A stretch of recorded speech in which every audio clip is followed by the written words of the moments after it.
We're going to be looking at Coven, that's right, and this game has one of the most fire intros I have ever seen. You open the little start menu, pick your difficulty, and then you get burnt at the stake. That's right, we are burning some witches, bringing back the good old days, which was the most requested song in 1692 in Salem. I'm not gonna lie, the reason I bought this game was for the whole premise that you're playing as a witch who's been burnt at the stake and you are getting your vengeance. That's just a cool idea. I haven't really seen anything like that. I thought it was a wild attempt at doing something different and new. Not to be stated how much love is put into this idea with the whole ashes fall and I'm rising anew. They just go in really hard with this idea. You start with your axe, utilizing it to obliterate people before they can hit you with a mace. Sounds kind of like your dating life, King Jiffy. You realize I'm married, Cortana. Oh, that poor woman. I really wish somebody would burn you at the stake.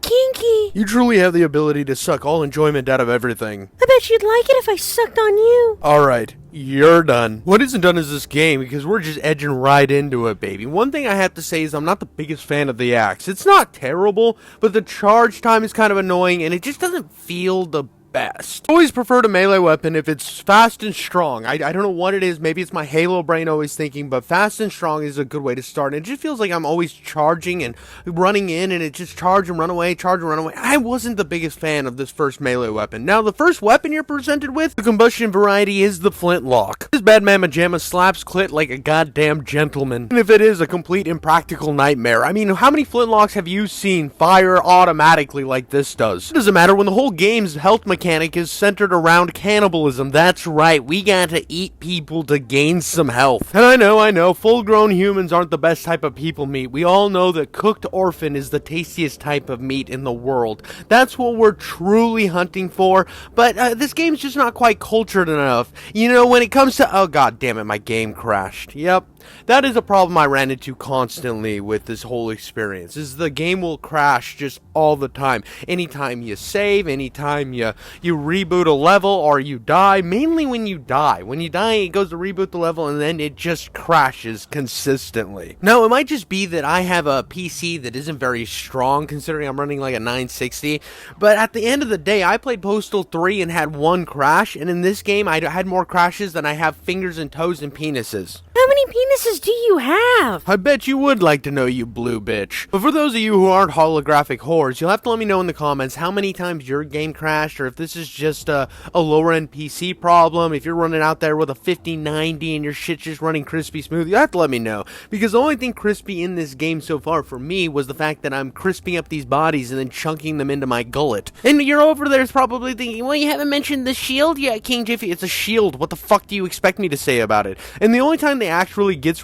good is after you're presented with magic. You're a witch. Did you expect this game to not have magic? It allows you to charge up your axe and actually do some decent amount of damage. Around the map, though, you'll find these little notes that will provide you in little key details about the story. It usually comes from the perspective of the disenfranchised, starving townspeople. As for the regular magic, though, I found it kind of annoying early on in the game. You really had to charge this thing up and then you fired off a little burst of fire. Luckily, the game provides you with a badass shotgun. The shotgun in this game hits harder than a homophobic father, especially during the holidays. You look at this carnage I'm causing, dude. This is a Jack Daniels infused beating if I've ever seen one. Truly the only thing that's missing is PBR and a wife beater, because damn, I'm causing some goddamn jibs. And at this point, even though I was having crashes, I was still having a really fun time eating people, blowing them to bits, until I found the crossbow. This gun is absolutely worthless. It's a piece of junk. The charge time on it is forever. And it sucks because the first place you get it, there's this really cool opening area where a guy's running out of a burning building. I mean, crispy, if you're telling me, dude.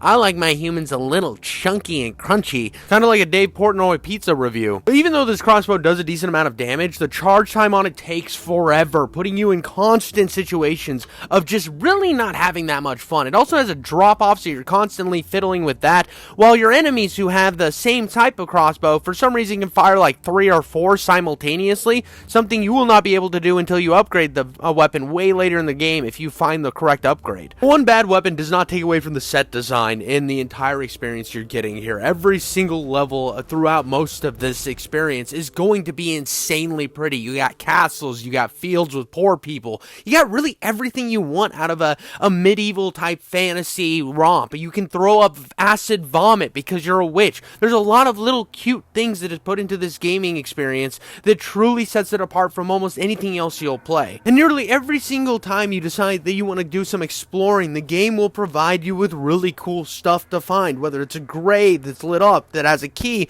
that then ventures into other places. Yeah, I know keys are kind of necessary to progress through the level, but usually there's a few different options of where to go through doors, on which side of a building or which side of a gate to then proceed through the rest of the level. It really has this almost open world feel to each one of these giant level spaces, providing you with a different variation of combat situations that you can then find yourself in, as well as even finding an area where you follow a list of clues that then provide you into this secret little swamp.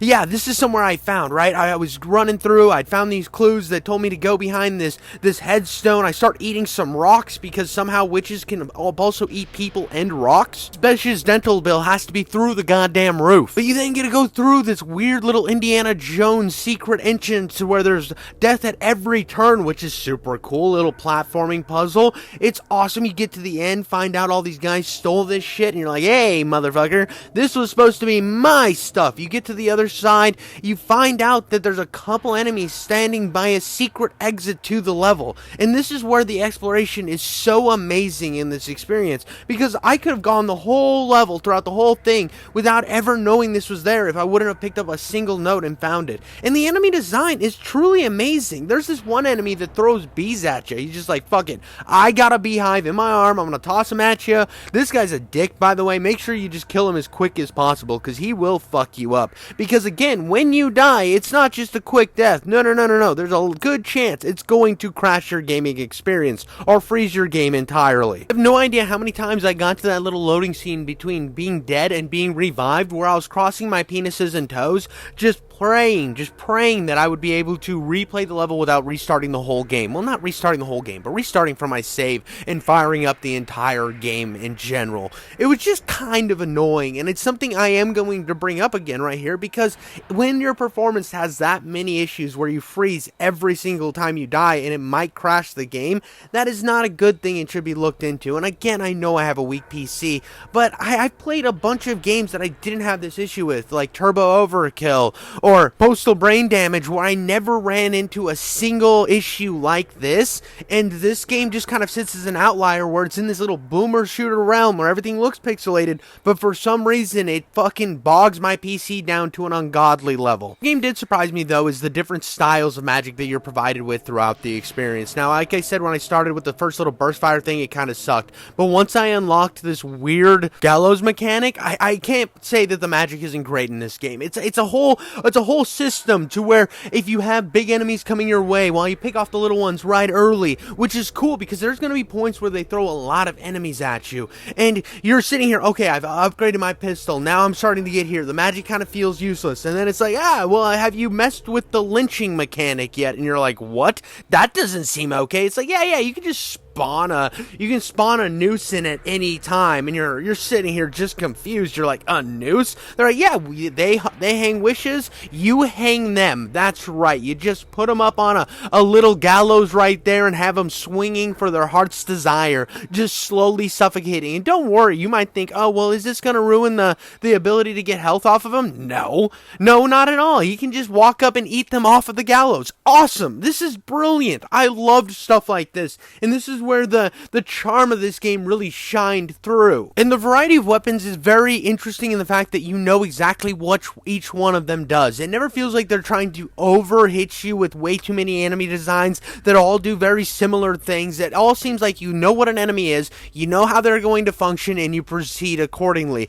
There's little village people with maces, which we've covered. There's archery guys. There's giant goddamn knights with shields that have a super dope light attack that shoots shoots off 3 beams of light that you have to avoid while you slowly piece off their shield and then topple them down like a big ton of fucking dildos. It really feels like you're fighting at a disadvantage, but you still have a way to fight through it. I really like the ability that this game took to say, hey, you're gonna run into a giant onslaught of enemies because you are raiding a castle, you are fighting, you've been reborn, you're fighting for your goddamn life, you're trying to get revenge, and we are not gonna give this revenge easily to you. It always felt like it was this perfect balance, and none of the shield enemies even were that annoying, which is rare for an FPS game. The shield really only covers their torso and head. You can blow their fucking legs off at any moment, which is perfect. You actually have something to aim at. I don't know how many games I played with a shield enemy where there's nowhere to fucking aim, and it's just about hoping that they will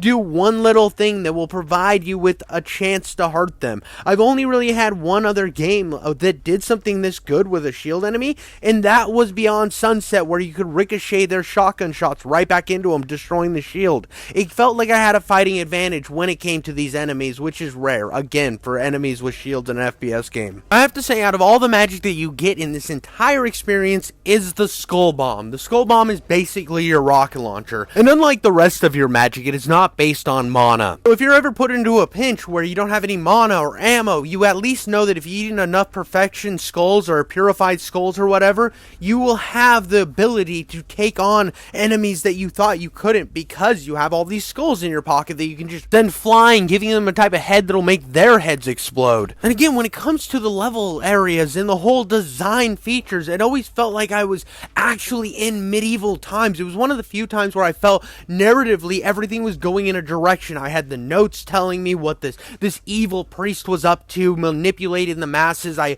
got to see the ins and outs of how these people were living, the horrors of the end periods of the Dark Ages, something that I hadn't seen in an FPS game really. I was finally getting to have this grimy, dark fantasy experience through the eyes of a resurrected witch. I was in love. I was in love just with the aesthetic storytelling, all the different mechanics, how I had slow motion and magic. I could throw exploding skulls. Every single piece of the map felt like it was necessary. The people hanging on the walls in the dungeon provided health boosts when you felt like you were getting in too much danger later on in the level. Only real gripe I have about the eating mechanic is the fact that you have to eat each section of the enemy you have now killed, which through about half of this gaming experience gets to be incredibly annoying, where you're running up to each person eating the head, the body, the legs, and then you run around trying to make sure that you can get heads for your skull, and it gets to be quite tedious.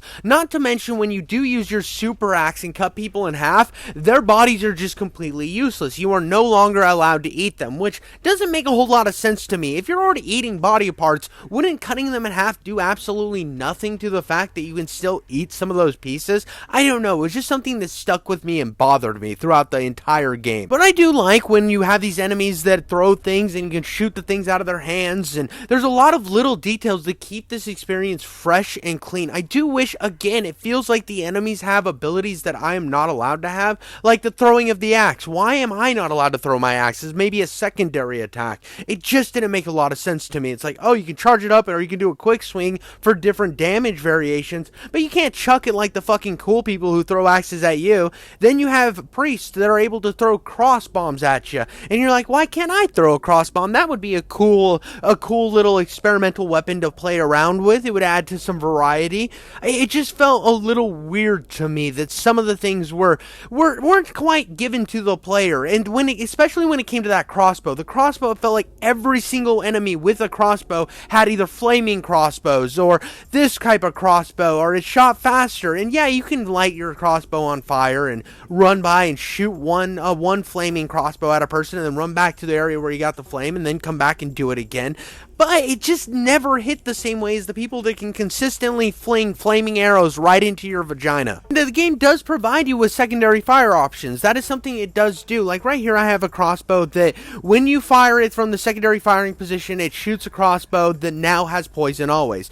But I really was disappointed in the fact that now you had this secondary attack, but it functions the exact same way as the regular attack, just now with poison. I already didn't like the crossbow because of how long it took to charge up, so now we're going to make it charge up a long time again. I don't know, it just kind of felt uneventful. It felt kind of unnecessary. Like a lot of the things in the last portion of the game. Yeah, I know I'm skipping a lot to get to this last portion, but it really fucking bothered me. It put a lot of dampening on what could have been a really good experience. Now, I didn't hate that I jumped to World War II. I found it a little stupid that we're jumping through times all of a sudden, instead of just this really cool, mystical, almost Lovecraftian and dark fantasy mixture of awesome set design and cool-ass aesthetic that we had where we're fighting knights in armor and all this stuff that really felt like it was at home in this style of game, considering we are a resurrected witch. But now all of a sudden this priest is able to jump through time and space? Okay, whatever, now I'm running with a machine gun.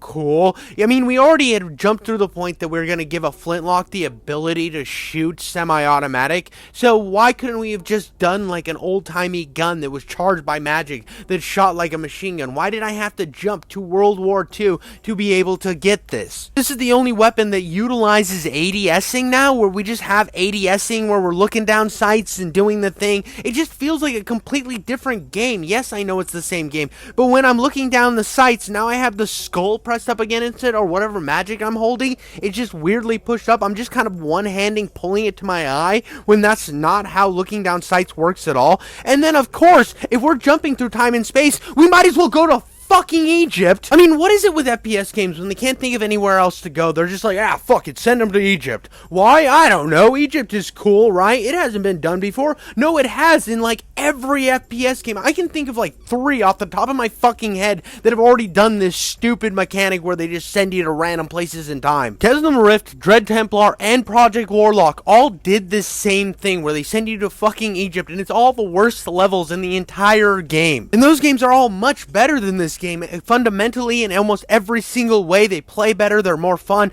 This game isn't bad by any means, but this was unnecessary and stupid and took me out of the suspension of disbelief. I just found it irritating. Why am I in Egypt now? Why am I looking up a sphinx ass? Why can't I shove an entire sphinx up my ass? And yeah, I get it, there are some enemies in this game that really harken back to something like a Serious Sam. Now, is this a Serious Sam type of game? No, but there are moments where they throw a lot of enemies at you, they funnel toward you, even have exploding enemies.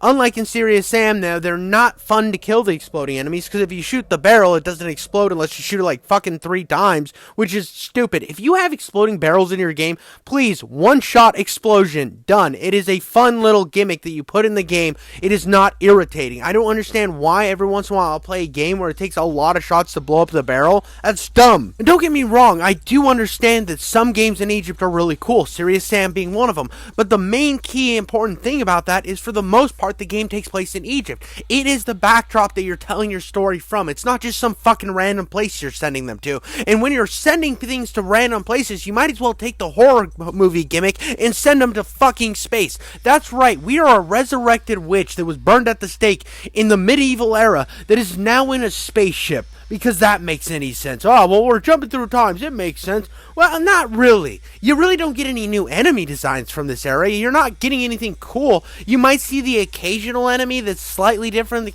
but it's not as mainstay. You're really just fighting the same shit you were fighting before, but now in Egypt, now in a spaceship. It's dumb. It's derivative. It takes away from the experience. It just felt like they didn't know how to get to that big final boss without making it cool and having that crescendo in awesomeness. So they're like, here, just fucking throw them in space. Just throw them in World War II. Where else has been done a bunch? Oh yeah, Egypt. We'll just do that. It got really fucking annoying, and I got to the point where I just did not care. That's something you shouldn't want your gamer to be experiencing. You should never have them going into autopilot in your game, and that's exactly what I did here. I was just going through the motions. I was sitting here just, whatever. It's probably going to send me back to the Middle Ages, then to space, then back to the Middle Ages. Oh, look, another portal. I wonder where it's going to send me. Somewhere fucking derivative? Probably. You do get a cool weapon when you're in the spaceship, this blaster thing, but of course it has a long charge, because anything worth a shit in this game has the most annoying charge up time ever. I don't understand what they were thinking. I really don't. Now, this game is fundamentally fun. It has a lot of good going for it, but the bad is really fucking annoying. It's one of those things that I wanted this thing to be very, very good, but instead I'm just playing a boss fight that feels tedious. at the end of the game, just like how every good gun feels tedious to fire because of how much charge time it has. Oh, we fixed the crossbow? That's cool. Well, here's a gun that charges up twice as long. The boss fight isn't even one of those well-designed boss fights. It's one of those things where it throws a bunch of enemies at you while they chase you around the map while you do a few little things to then allow you to actually do damage on the boss himself. I don't get it. I don't know why sending in tons and tons of enemies is going to make your boss fight better. It's like, oh, well, it's not hard enough, so let's put in a bunch of enemies, like a bunch. I get throwing in a few enemies so that you can kill them and get health, but the health boosts never really upgrade from the beginning of the game, so you almost need a bunch of enemies if they're going to provide you with any decent amount of health, because it seems just kind of random how much health they give you, on top of the fact that they deal more damage than a bite from them does. It's weird. It's just unsettling by the time you get to the later portions of the game, and you finally find yourself a position to where you can just funnel the enemies toward you while you slowly take pot shots at the boss himself with this long, tedious, annoying blaster. Yes, it does a lot of damage, so that's why I mained it for the boss fight, but god damn, dude, the railgun, I feel like every other railgun I've used in a game, and that's including like Halo with the Spartan laser and shit, feel like it takes less time than this fucking gun does here, because I don't know, they did like the Spartan laser, for example. That gun takes forever to charge up, but you know, when you hit anything with the Spartan laser, that bitch is going down. This gun just felt like it took forever for no fucking reason other than they were like, well, we made everything else have a charge mechanic, let's put it in here. But after killing a million enemies and providing all the little stupid side shit that you had to do to finish this boss, you finally get your confrontation with the guy who burned you at the stake, who for some reason needed to burn you at the stake in order to jump through time, and was this all-powerful being that I don't understand. There was probably a note I missed somewhere, or I just didn't internalize some of the messaging throughout this experience. I don't know, dude. It's a cool ending. Don't get me wrong. You shoot him with a machine gun a bunch. It's total overkill. It's super fucking overkill. I love shit like this. I've always liked it's kind of that ending of Inglourious Bastards where they shoot Hitler 872 times with a machine gun in the face. I like that type of shit. I like that you shot him a bunch and then you blow his fucking head off with a shotgun. And yeah, that's Coven. That's Coven. You got the thing, you vomit on him, you blow his head off, you see the end credits. We have now officially played Coven. And what are my thoughts? I don't know. It's fun if you don't have anything else to play. It's not bad. It's fundamentally, everything works the way it should. It's got a bunch of different mechanics that all seem to work. Nothing really plays poorly. It just felt like a mismatch of different ideas that kind of work here, sometimes they work there, and the ideas never fully are realized, if that makes sense. I don't know. It's not my favorite game I played on this channel. It's not even close. I think it's not bad. It's definitely not a fucking like Dia Katana where I would rather pull my own nut hairs out one at a time than play that shit again. It's something I could see me playing maybe way down the line, but as it sits, it's like a 7 out of 10 maybe. But that's what I think, guys. Let me know what you think in the comments, and I'll catch you on the next one.